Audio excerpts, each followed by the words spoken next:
Por que as pessoas muitas vezes se parecem com seus pais? Por que algumas delas possuem o nariz mais avantajado ou 6 dedos em uma mão? Por que geralmente temos 2 olhos e não 3? Perguntas como essa instigaram grandes mentes do passado. E graças a elas, avançamos muito na compreensão da hereditariedade. Ou seja, como os seres vivos passam suas características para os seus descendentes. O que é um gene? A resposta para essa pergunta mudou muito durante os últimos tempos e até hoje é polêmica. Podemos pensar em um gene como uma unidade de hereditariedade, ou seja, algo que os seres vivos possuem, poderão passar para os seus descendentes e que determina uma característica biológica de uma espécie. Quando uma pessoa tem filhos, ela passa adiante cópias do seu gene, que determinam diferentes características, desde forma do corpo ou posições de membros, como coisas mais sutis, como tipo sanguíneo ou sua visão de cores. São pré-definidos pelos genes. Apesar do ambiente poder afetar como os indivíduos se desenvolvem, essas instruções passadas de geração para geração determinam boa parte a estrutura e o funcionamento básico de cada espécie. Desde a descoberta do óvulo e do espermatozoide no século XVII, cientistas tentaram descobrir como essas células se relacionam com a reprodução e as transmissões de características dos pais para os filhos. Na época, algumas pessoas pensavam que dentro do espermatozoide havia um ser completamente formado em miniatura, que precisava do corpo da mãe para crescer. Outros acreditavam que nos gametas havia uma matéria com instruções para formar um novo ser. E Mendel foi o primeiro a descrever padrões de hereditariedade. Em 1860, ele fez experimentos, cruzando diferentes tipos de ervilhas, para ver como seriam as plantas resultantes do cruzamento.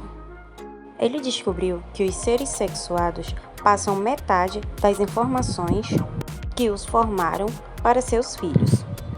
Assim, um novo ser possui metade das informações do pai e metade da mãe. Mas nem todas as informações se manifestam de forma visível. Existem versões de genes, chamadas de alelos recessivos, que nem sempre se manifestam, mas são carregados pelos organismos. Por exemplo, se a sua mãe tem olhos azuis, mas o seu pai não, é possível que você tenha nascido sem olhos azuis. Mas, mesmo assim, você carrega informações para olhos azuis no seu material genético. E pode vir a ter filhos com olhos azuis. Em alguns casos, essa combinação pode resultar em condições incomuns ou até mesmo doenças. Apesar de perceber alguns dos padrões da herança de características, Mendel não sabia o que exatamente era passado de um indivíduo para o outro. Ainda assim, seus estudos forneceram a base para que cientistas posteriores avançassem muito na área que ficou conhecida como genética. Graças a este campo da ciência, sabemos que quando somos formados, recebemos metade do nosso material genético do pai e metade da mãe. E neles estão os genes, com pedaços de informações que determinam características nossas. O processo biológico do qual herdamos características dos nossos ancestrais está intimamente ligado com a evolução. Se um gene dá uma característica a um indivíduo que o ajuda a gerar mais descendentes do que outro indivíduo daquela espécie, é provável que esse gene se torne mais comum em algumas gerações. Por isso, os genes, em conjunto com o ambiente, guiam a mudança das espécies ao longo do tempo. A grosso modo, algumas versões de genes são melhores para os indivíduos e serão passadas adiante, enquanto que outras versões podem trazer grandes prejuízos e até impedir que os indivíduos que a possuem se reproduzam. Essas versões que prejudicam têm menos chances de serem passadas para as próximas gerações.